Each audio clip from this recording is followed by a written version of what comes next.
Nasa linya na po ngayon ang spokesperson ng Teachers Dignity Coalition, si Sir Noel Galvez Jr. Magandang umaga po, sir. Hello po, magandang umaga po DJ Chacha at Manong Ted Pailon at sa lahat po ng ating mga manonood tagapakinig. Maraming salamat, sir, for being with us today. Sir Noel, unahin po natin itong issue tungkol dun sa overtime pay para po sa ating mga guro na nagsilbi nitong nagdaang barangay at sangguniang kabataan election, so BSKE. Ayon nga po kay COMELEC Chairman George Garcia, gustuhin man niyang magbigay ng OT pay, wala daw pong maibibigay, lalo't wala daw pong budget ang COMELEC. Opo, no? Naintindihan naman po namin yung mithiin din ng COMELEC na yun nga po, na mabigyan kami, yung mga teachers na nag-serve po, na mabigyan ng overtime pay. Pero yun nga po, nananawagan din tayo, di ba po, baka naman meron pang ibang paraan or iba pang remedy na pwede pong gawin. Katulad ng halimbawa po, baka meron pa silang mga savings or other ways na pagkukuhanan ng pondo kung maaari lang po. Pero wini-welcome po namin kung ano po yung kung talagang kung hindi makapagbibigay sa ngayon, pero sana po sa susunod na mga panahon or sa mga susunod na eleksyon baka naman po makonsidera na po yung mga ganitong bagay para po makompensate naman po yung hirap at sakripisyo ng ating mga kaguruan. At least yan malinaw, Sir Noel, kumbaga kung talagang walang budget, hindi po yan ipipilit ng ating mga guro ngayong taon, pero sa susunod sanang eleksyon, which is the midterm elections, sana mas maganda na ang maiuwi sa pamilya nitong mga teachers natin na magsisilbi sa halalan. Tama po? Yes po, kasi lalo na po ngayon na nagkaroon po tayo bumalik po tayo sa manual, At nabigla tayo dahil from automated, bigla tayong bumalik sa dati, sa mano-mano. So, Mano-manong yung mga bilangan. teachers po natin, yung mga teachers natin ay nagtrabaho po ng more than 24 hours, karamihan po. Puntahan lang po natin, sa ngayon kasi, kahit pa itinaas na yung honoraria ng mga guro na yung dating 5 to 6,000, 9 to 10,000 na po ang natatanggap, ang reklamo nga po ng ilang teachers, mababa pa rin ang take-home nila kasi may tax pa rin po ito. Yes po, opo. Magkano po ang take-home pay talaga ng mga teachers? Minus taxes and other fees pa kung meron man. Opo. Bali yung depende po kasi yan dun sa position nila po yan po ang pinakamataas po ay 10,000 pero yun nga po babawasan pa po yan ng 20%, nababawasan pa siya ng 20%. So ayun po, Hindi naman po porke sinabi na ang kikitain ng teacher ay ganong amount yan nga po meron pa mga tax na binabayaran din dun sa kanyang service rendered. Tama. Isa rin po ito sa isinusulong nyo sana na mapakinggan ng Kamara na sa susunod, yung pong honoraria, dapat no tax.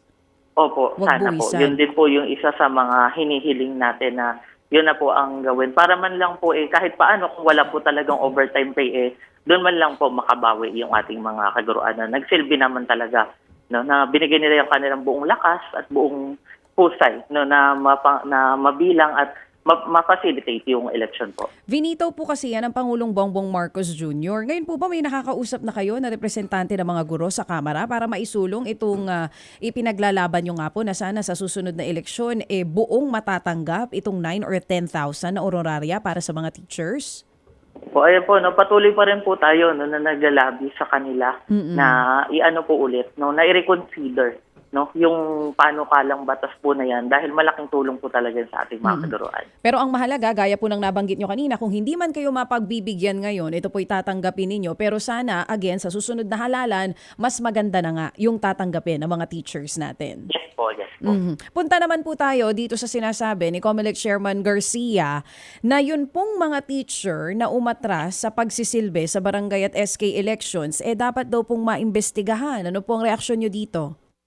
Ayun po, para doon naman po sa sinasabi ng COMELEC na ganyan, balik dinarify na rin naman po nila sa amin na ang yung pag-iimbestiga po na gagawin naman nila ay hindi upang idiin o kasuhan yung teacher, Bagkus yun dapat po malaman daw kung ano talaga yung mga naging rason, mga pangunahing rason, at sino yung mga nanako talaga doon sa mga teacher upang hindi na daw po ito maulit. At wini-welcome naman po namin yun kasi nga po naniniwala kami na hindi unfair naman doon sa teacher na siya na nga yung tinakot siya pa yung kakasuhan. So, yun po, nilinaw naman na yung pag-iimbestiga lang daw po na gagawin nila, pag-aalam lang po nung na fact-finding ko ano talaga yung mga nangyari at bakit umatras. Pero pero sabi nga rin po namin sa TDC, kung hindi po katanggap-tanggap yung mga naging aksyon ng iilang mga teacher, halimbawa po, kung siya man talaga ay hindi talagang ang layunin niya no na i-delay o isabotahe yung eleksyon, yun naman po hindi katanggap-tanggap. Pero kailangan pa rin po ng teacher ng due process. So, ang ibig sabihin, base po dun sa pakikipag-usap ninyo at paglilinaw nito ni Comelec Chair Garcia, ang titignan ni kung sino ang mga nanakot sa teachers. Yes Yun po. pong mga tumakbo, posibleng nanalo sa eleksyon na nanakot sa Opo. teachers kung bakit po sila umatras. Opo. Tsaka yung mga hindi katanggap-tanggap na dahilan halimbawa lang po, wala naman talagang dahilang katanggap-tanggap, yun po yung mga talagang dapat po talagang nilang anuhin. Pero yun nga po, hindi naman daw po kasama yung kung talaga natakot si teacher, hindi naman daw po nila yan. Oo.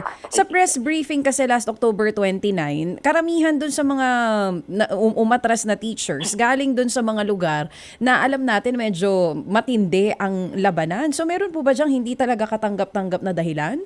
Bukod po dun sa natakot Doon po sila sa at mga talagang... area na po yun, Oo. DJ Chacha, wala, naman po, valid naman yung mga reason na dahil mga nasa high-risk areas yung, Yes. yung mga mostly na umano na teacher. Pero yun nga po, kung meron lang na bigla na on the day, na hindi man lang yung, siguro sa amin sa TDC, kung meron man teacher na bigla lang siya umayaw na hindi nagsabi na kung ano man talaga yung dahilan niya, yun po siguro yung dapat tingnan ng Comelec. Pero in a case-to-case basis po. Oo. After nung investigation, halimbawa sa mga teachers na gano'n at wala naman doon sa mga areas na may panganib talaga pero bigla na lang hindi nagpakita o umatras nung barangay at SK elections, ang mangyayari po ba, mabibigyan sila ng suspension or sanction? Paano daw po bang gagawin doon?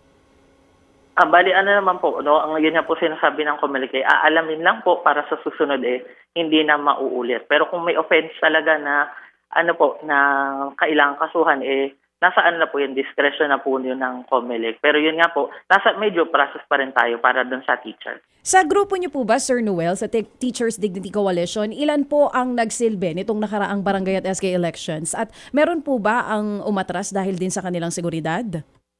Wala naman po, Wala naman po kaming na-monitor na mga teacher na umatras sa aming mga member. Pero lahat po naman talaga na nag-training, mula po tinapos po nila hanggang hanggang sa bilangan, hanggang yung mga election para Pernalias mabalik. Last na lang po bago ko iba to kay Manong Ted kung may katanungan man siya. Last na kasama po namin dito si Comelec Chair Attorney George Garcia. Sinasabi niya rin na sa susunod na halalan hahanap din sila ng makakatuwang ng mga teachers na tutulong para po dito sa mga eleksyon na mangyayari. Ano po ang inyong komento ukol doon? Kumbaga hindi na lang nakaatang lahat sa mga teachers yung pagbabantay at pagsisilbi tuwing halalan. Ay mas welcome po sa amin yan kasi 'di ba nasa na rin naman po yan ngayon na hindi na po talaga obligado si teacher na mag-serve. Kumbaga mas maganda po na may katuwang na talaga kami para 'di ba po yung rin katulad na 'di ba po ang maging katuwang dito ngayon ay PNP. At least mararamdaman talaga ni teacher na safe siya kasi meron siyang kasamang mga may kapangyarihan, 'di ba po? Final words na lang po para sa Comelec, para nga po dito sa inyong hinihiling na sana'y mas magandang honoraria para po sa ating mga nagsilbing guro last elections.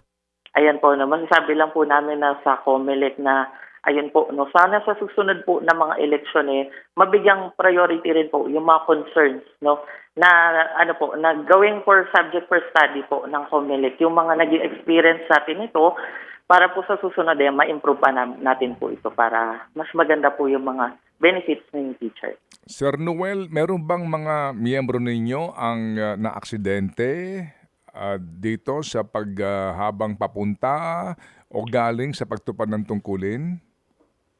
Awa ng Diyos, wala naman po. Manong Ted. Sige, kasi dapat din mailinaw natin yun, yung insurance ng inyong mga miyembro, ng mga guro, sa panahon naman ng sakuna kung sakasakali. Opo, pero nilinaw rin naman po ng Comelec na meron naman pong makukuha yung mga teacher na nagkasakit o yung na-aksidente o kaya nabuwis ng buhay. Insured naman po sila. Sige, kasi nga dapat ito'y maiklaro na kasi lagi na lang ganun, di ba? Lagi na lang Opo. ganun. Oo, sa panahon ng eleksyon, wala namang iba din na ating unang aasahan kundi mga guro. Yun. Lalo pat kung sakasakaling matupad yung manual voting sa hybrid election kung sakasakali, no? Dagdag ho na trabaho sa mga guro. Salamat na marami, Noel, sa inyong panahon sa aming programa. Maraming salamat din po. Opo, thank you. Si Noel Galvez, ang spokesperson po ng Teachers Dignity Coalition. Ted Filon at DJ Chacha. Ngayon, nasa Radyo 5, 92.3 News FM. Monday to Friday, 6 to 10 a.m.